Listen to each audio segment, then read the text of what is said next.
Boleh nanya bang? Boleh ya, gitu aja. Tuhan itu ada nggak sih bang? Ada, jelas ada bang.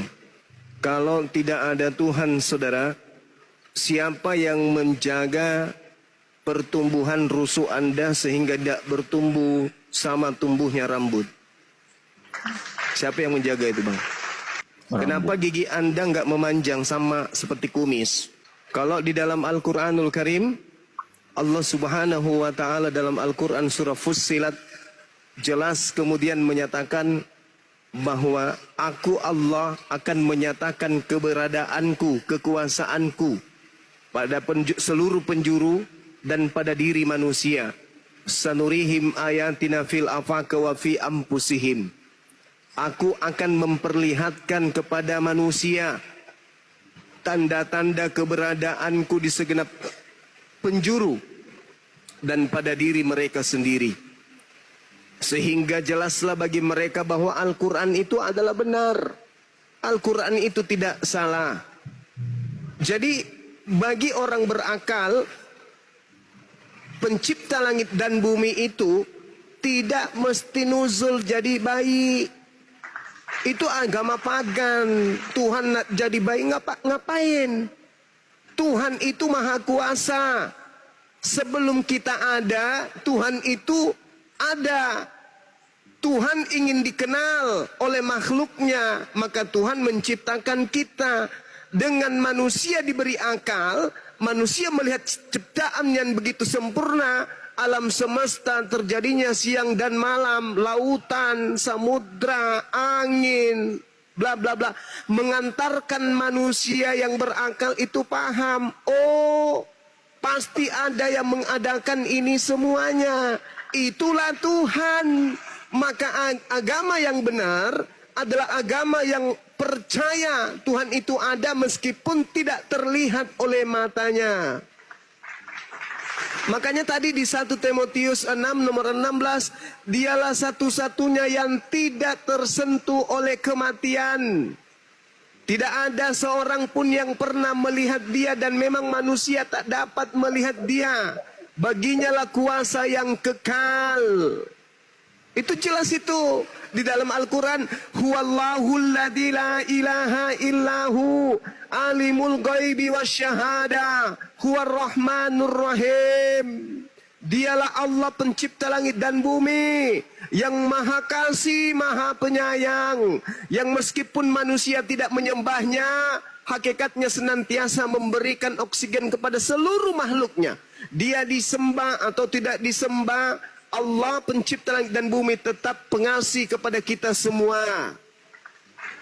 Ada yang menyembah pohon, Allah tetap kasih oksigen. Ada yang menyembah batu, Tuhan kasih oksigen. Ada yang menyembah manusia, Tuhan tetap kasih oksigen.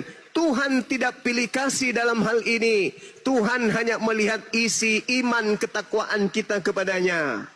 Makanya dikatakan Al-Quran, sanurihim ayatina fil afaq wa fi anfusihim hatta yatabayyana lahum annahul haqqa awalam yakfur bi rabbika annahu ala kulli syai'in syahid. Jadi tidak perlu kita melihat Tuhan. Mana Tuhan yang enggak perlu. Boro-boro melihat Tuhan, mengetahui bentuk suara kita saja kita tidak tahu. Bahkan mengetahui bentuk roh kita saja kita tidak tahu. Boro-boro mau tahu bentuk Tuhan itu seperti apa. Makanya Al-Quran mengatakan Annallaha sami'un alim. Sesungguhnya Allah maha mendengar dan maha mengetahui. Jadi apa yang dibisikkan oleh hati kita diketahui oleh pencipta kita. Apa yang kita pikirkan diketahui oleh pencipta kita. Apa yang kita ucapkan didengarkan oleh Tuhan kita. Jadi Tuhan itu maha melihat, Tuhan itu maha mengetahui, Tuhan itu maha mendengar. Tidak perlu dia dusul ke bumi jadi bayi, nggak perlu, ngapain? Hanya ajaran paganisme, dewa-dewa nusul jadi manusia supaya manusia tahu kalau dia ada. Enggak. Akal kita ini sudah disetting oleh pencipta kita untuk mengetahui kalau dirinya itu ada. tugas kita hanya menyembah, beribadah kepadanya. Wa ma khalaqtul jinna wal insa illa liya'budu. Lalu bagaimana cara kita menyembah? Bagaimana ibadah kita kepadanya? Maka Tuhan pencipta langit dan bumi memilih manusia-manusia pilihannya. Dipilihlah Nabi Abraham, dipilihlah Nabi Daud, Nabi Salomo, Ishak, Ismail, Yakub, Musa, Isa, Nabi Muhammad. Ini manusia-manusia suci, manusia-manusia pilihannya yang diutus kepada umat manusia untuk mengajarkan tata cara beribadah menyembah Sang Tuhan tadi. Jadi nggak perlu Tuhan datang jadi bayi besar dinetein, habis itu dibunuh, ditombak. Apanya itu? Itu orang yang tidak kemudian memahami ya perspektif keberadaannya sebagai manusia. Boro-boro melihat Tuhan, roh aja yang dari sejak kita di dalam rahim ibu nih sampai kita sekarang dewasa nih, sama roh kita tidur bersama roh, kita makan bersama roh, kita ngapain aja sama roh, kita duduk, kita jalan, kita berdiri, kita gosipkan orang, kita marahi orang, kita sedang mendengarkan, kita sedang bernyanyi, apapun yang kita lakukan, roh senantiasa sedetik pun tidak pernah terpisah dengan kita dan tidak pernah berpisah. Tapi apakah kita mengenal roh kita? Nehi beri cakatum berjahe. Tak ada manusia yang bisa mengenal rohnya.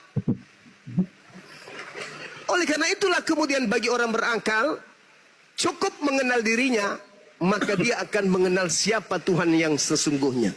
Saya kira begitu, saudara. Terus kenapa manusia berdosa, Bang? Nah, kenapa manusia itu berdosa? Karena manusia itu makhluk yang mulia. Kenapa kambing tidak berdosa? Kenapa sapi tidak berdosa? Seekor monyet mencopet dompet orang yang mengunjung di tempat wisata tidak dihukumi berdosa. Kenapa? Karena manusia itu adalah makhluk pilihan. Dia makhluk yang mulia. Dia diberi senjata ampuh. Jangankan untuk menaklukkan iblis, menaklukkan alam semesta ini, makhluk manusia itu bisa. Kenapa dia bisa berdosa? Karena potensi pada dirinya itu ada. Ketika kemudian alam semesta diberi perintah oleh Allah. Wahai gunung, maukah kau menerima amanat ini untuk sujud selayaknya perintahku kepada manusia? Gunung menyerah, aku tak sanggup ya Tuhanku. Ketika kemudian malaikat diperintahkan, malaikat pun mengatakan, oh enggak, aku enggak sanggup. Ketika kemudian lautan diberi perintah, maukah kau menerima amanatku untuk menjalankan hukumku di atas muka bumi? Lautan samudra pun tak sanggup. Tapi ketika Adam diperintah, Adam mengatakan, saya mampu menunjukkan semuanya itu. Saya bisa menyebut nama-nama semua benda-benda itu. Maka manusialah yang dipilih oleh Allah. Untuk apa? Untuk menjadi makhluk yang mulia. Maka dia diberi akal dan dia diberi satu keistimewaan. Apa itu? Nafsu. Monyet dikasih nafsu, tidak dikasih akal. Kambing, sapi, biawak dikasih nafsu, tidak dikasih akal. Manusia dikasih dua-duanya. Maka apa kata Allah? Wa qulil haqqu mir rabbikum. Faman syaa, barang siapa yang mau beriman, kebenaran semuanya telah aku torehkan kepada kalian, kepada nabi-nabiku, kepada kitab suciku. Aku sudah wayuhkan kepadamu di alam semesta ini. Barang siapa yang mau beriman silakan beriman, barang siapa yang tidak mau beriman silakan kafir. Itu bebas kita. Manusia diberi kehendak bebas, free will. Sekarang buktikan. Anda ada di rumah seorang diri. Kunci pagar, kunci pintu rumah, kunci pagar, kunci kamar rumah. Hidup seorang diri. Kira-kira ada nggak kekuatan yang bisa menghalang-halangi Anda untuk melakukan sesuatu yang Anda sedang seorang diri? Anda mau perkosa diri bisa. Anda mau salto-salto bisa. Anda mau bugil telanjang dalam kamar bisa. Anda mau di tempat tidur bisa. Anda mau ngapain saja bisa. Seorang diri, bebas. Batu bisa nggak? Kambing bisa nggak? Sapi bisa nggak? Nggak bisa. Malaikat bisa nggak? Nggak bisa. Setan bisa nggak? Nggak bisa juga. Yang bisa melakukan keistimewaan itu hanya manusia. Tapi ingat, syahwat, nafsu kalau kita tidak imbangi dengan akal, maka kita akan ke kiri. Begitu juga sebaliknya, ketika manusia tidak punya nafsu, itu juga cacat. Kalau orang tidak punya nafsu, siapa yang mau mencari nafkah? Siapa kira-kira yang tidak punya nafsu mau cari kerja? Siapa kira-kira yang tidak punya nafsu mau cari makan? Siapa kira-kira yang tidak punya nafsu mau jadi pemimpin? Siapa kira-kira yang tidak punya nafsu mau sekolah, mau berpendidikan, mau dianggap hebat, mau terhormat dan seterusnya. Oleh karena adanya potensi nafsu itulah kemudian manusia berkarya, menciptakan mobil, menciptakan pesawat, menciptakan HP, menciptakan semua-semuanya. Karena manusia ingin dipuji, manusia ingin dilihat berkarya, maka Tuhan memberikan nafsu. Namun nafsu ini terkadang membuat manusia itu berdosa. Ini istimewanya kita. Inilah istimewanya manusia. Semua-muanya bisa kita lakukan. Tetapi ingat, ada potensi kita itu bermaksiat. Maka potensi bermaksiat ini harus diimbangi. Diimbangi dengan apa? Yang disebut takwa. Mana takwa? Apa arti takwa? Takwa adalah takut kepada Sang Yang Maha Melihat yang tak nampak oleh mata kita. Makanya di Islam itu apa? Asyhadu an la ilaha illallah. Aku bersaksi tidak ada Tuhan selain Engkau ya Allah. Padahal kita tidak melihat wujudnya. Padahal kita tidak melihat hakikatnya seperti apa. Tetapi kita yakin bahwa apapun yang kita lihat, apapun yang kita rasakan, semuanya dalam pengawasan Dia pencipta langit dan bumi. Maka kita bersaksi, semua yang kita rasakan, yang kita lihat, hari ini, sekarang, kemarin, dan lusa sampai seterusnya, itu di bawah pengawasan Allah. Maka kenapa kita berdosa? Karena potensi itu ada. Maka syukurilah karena kita menjadi manusia. Makanya dalam Al-Quran, manusia yang sudah diberi akal, kalau dia ingkar kepada pencipta langit dan bumi, beralih menyembah kepada mayat, atau beralih menyembah kepada batu, menyembah kepada pohon, menyembah kepada bayi, Allah mengatakan apa? Ulaika hum syarrul bariyah. Dialah makhluk seburuk-buruknya makhluk. Kenapa? Seanjing-anjingnya anjing tidak pernah anjing menyembah anjing. Sebabi-babinya babi tidak ada babi menyembah babi. Semonyet-monyetnya monyet tidak ada monyet menyembah monyet. Sebom-bom-bom-bomnya bom-bom tidak ada bom-bom menyembah bom-bom. Tapi ada sekelompok manusia yang justru menyembah kepada sesamanya manusia. Itulah Al-Quran katakan, ulaika hum syarrul bariyah. Orang-orang kafir yang tertutup hatinya, tertutup akalnya menerima kebenaran adalah seburuk-buruknya makhluk. Seburuknya monyet, dia lebih buruk dari monyet. Seburuknya babi, dia lebih buruk dari babi. Na'udzubillah, thumma na'udzubillah. Orang yang mau lurus tidak akan mau disebut ulaika hum syarrul bariyah. Sekira begitu, Bung. Ada Tuhan lagi? mampu ya? Yes. Tuhan punya kemampuan apa aja, Bang? Allah, Tuhan pencipta langit dan bumi, itu maha kuasa atas segala sesuatu. Tuhan maha kuasa atas segala sesuatu. Dan Tuhan tidak bisa kemudian dibatasi sesuatu. Tuhan pencipta langit dan bumi berkuasa atas segalanya. Mampu menciptakan apapun. Berkuasa menciptakan manusia tanpa ayah dan ibu. Berkuasa menciptakan manusia tanpa ibu. Berkuasa menciptakan manusia tanpa ayah. Orang yang menganggap Yesus itu Tuhan, orang yang tidak percaya kepada Tuhan. Kenapa? Kalau orang percaya kepada Tuhan, pasti dia akan mengatakan, Yesus ini lahir tanpa ayah karena Tuhan maha menciptakan. Jangankan menciptakan manusia tanpa ibu, manusia tanpa ayah ibu pun Tuhan berkuasa menciptakannya. Tapi orang Kristen tidak percaya itu. Mustahile ada orang yang tanpa suami bisa hamil dan melahirkan katanya. Hei, Tuhan itu tadinya tidak ada apa-apa. Hanya ada Tuhan. Dia berdiri sendiri. Tidak ada pencipta yang lain. Tidak ada siapa-siapa di luar daripada dirinya. Kemudian dia mengatakan apa?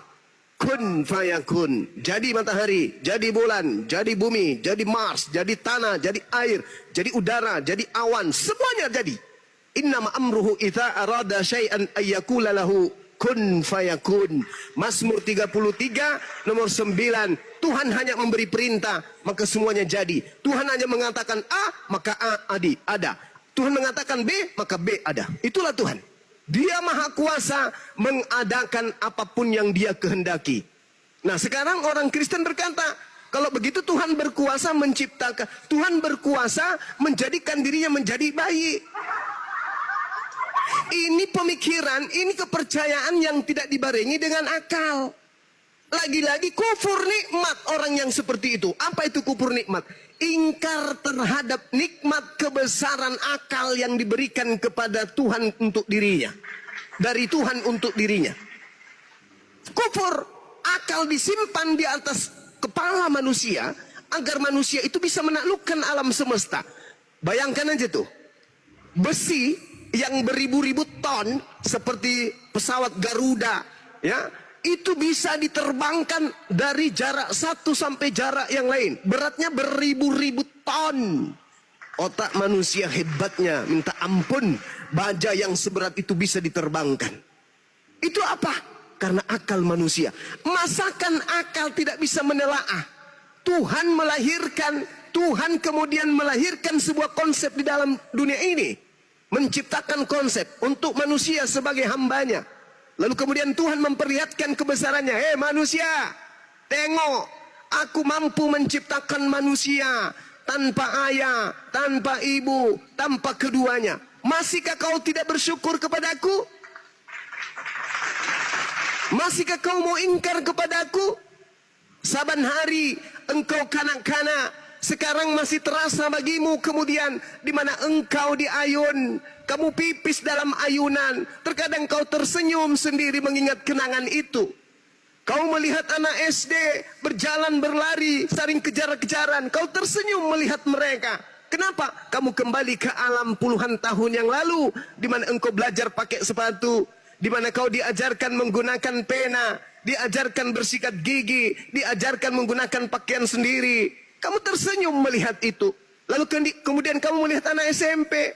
Kamu teringat kekasihmu masa SMP. Kamu senyum-senyum sendiri. Sekarang kamu ngaca. Kamu sudah menggunakan kursi roda. Tanganmu sudah gemetaran. Melihat pepaya seperti seorang wanita. Melihat duren seperti melihat Pak Bom-Bom. Kenapa demikian? Kamu tidak pernah sadar. Detik menghantarmu ke menit, menit mengajakmu ke jam, jam mengantarmu ke hari, hari mengantarmu ke minggu, minggu ke bulan, ke tahun, sampai detik-detik menuju ajalmu. Kamu nggak sadar. Kamu nggak sadar. Kamu tersenyum mengingat masa kecilmu. Sekarang kau melihat wajahmu berkerut, gigimu satu persatu sudah permisi meninggalkan engkau. Kumis tanpa dipilok sudah berubah warna. Rambut, kepala udah mulai bertumbuh uban. Kamu nggak sadar tanda-tanda kematian sudah menghampirimu. Kamu tetap saja mencari Tuhan. Tuhan itu yang mana? Saya harus gimana? Aku kayak mana? Mau kemana? Tiba detik-detik pintumu diketuk. Selamat malam, Cahayu. Akulah malaikat maut. Masamu sudah tiba. Pundak bumi ini tak mau lagi kau pijak. Oksigen tak mau lagi masuk ke rongga dadamu. Makanan ogah lagi masuk ke ususmu. Dan juga jamban tak mau lagi menerima kotoran dari lambungmu. Kamu harus meninggalkan bumi ini. Apa yang kita bawa? Sihir menenek kayak gitu, Bang. Apa yang kita bawa? Apa yang kita bawa? Harta. Nehi. Apa yang kita bawa? Yang kita bawa adalah takwa kita kepada Allah. Takwa kita. Pengabdian kita, amalan kita. Setiap hari, saban hari kita bertakwa kepada Allah. Itulah yang kita bawa. Tak ada yang lain. Ketika kita masuk ke dalam kubur, hanya melapiskan kain kafan. Tak ada dunia yang kita, hari ini, besok saya mau kayak begini ya. Besok saya harus begini, besok saya mau begini. Pokoknya asik. Belum juga tercapai. Innalillahi wa inna ilaihi raji'un. Jadi apa yang harus kita lakukan sekarang? Melihat Tuhan yang Maha Kuasa memberikan alam semesta ini. Saatnya kita sujud. Apa kata Yesus? Tak ada yang sampai kepada Bapa tanpa melalui aku. Akulah jalan, akulah kebenaran, akulah hidup. Ente tidak akan sampai kepada pencipta langit dan bumi tanpa melalui aku. Berarti kita harus melalui jalan Yesus. Apa kata Yesus? Hidup kekal itu mereka mengenal engkau satu-satunya Tuhan dan mengenal Yesus yang engkau utus. Berarti Yesus jalannya adalah harus dikenal sebagai utusan sang Tuhan. Karena dia hanya jalan, dia bukan tujuan. Jalan menuju Monas, bukan Monas. Jalan menuju kantor, bukan kantor. Jalan menuju rumah, bukan rumah. Jadikan jalan pada tempat koridornya sebagai jalan. Jadikan tujuan sebagai pucuk terakhir adalah tujuan hidup. La ilaha illallah. Yesus Rasulullah. La ilaha illallah Muhammad Rasulullah. Demikian. Dalam 3 agama samawi itu Siap. ada malaikat, kata-kata malaikat. Nah, Iya. malaikat itu kalau di dalam, abang kan suka bicara data gitu kan? Iya. Itu ada nggak bang buktinya? Ini maksudnya peninggalannya atau apanya gitu? Saya penasaran di situ tuh. Iya, sederhana. Al-Quranul Karim surah An-Nahl ayat 102. Allah subhanahu wa ta'ala menjelaskan di dalam Al-Quranul Karim. Bismillahirrahmanirrahim. Qul nazzalahu ruhul kudus min rabbika bil haqqa liyuthabbital ladhina amanu wa hudaw wa bushra lil muslimin. Qul, wahai Nabi Muhammad, katakanlah kepada manusia bahwa Al-Quran diturunkan oleh Allah subhanahu wa ta'ala kemudian melalui Roh Kudus yang diberikan kemudian firman Allah untuk Roh Kudus sampaikan kepada baginda Rasulullah Muhammad sallallahu alaihi wasallam. Dari mana kemudian Rasulullah menerima bahwa udara adalah proses menikahkan atau mengkawinkan tumbuhan? Al-Quran surah Al-Hijr ayat 22. Sungai di dasar laut ada kemudian. Al-Quran surah Al-Furqan ayat 53. Kemudian bagaimana tata cara otak kita mengambil satu keputusan? Tercatat dalam Al-Quran surah Al-Alaq ayat 15 sampai ayat 17. Bagaimana teori Big Bang? Al-Anbiya ayat 30.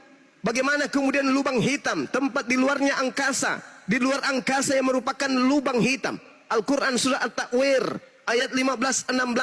Bagaimana Al-Quran menjelaskan api di dasar laut. Al-Quran surah At-Tur ayat 6. Bagaimana Al-Quran menjelaskan tentang sidik jari. Al-Qiyamah ayat 3. Terbentuknya hujan. Ar-Rum ayat 48. 2 air laut yang menyatu, yang tidak menyatu kemudian. Ar-Rahman ayat 19-20.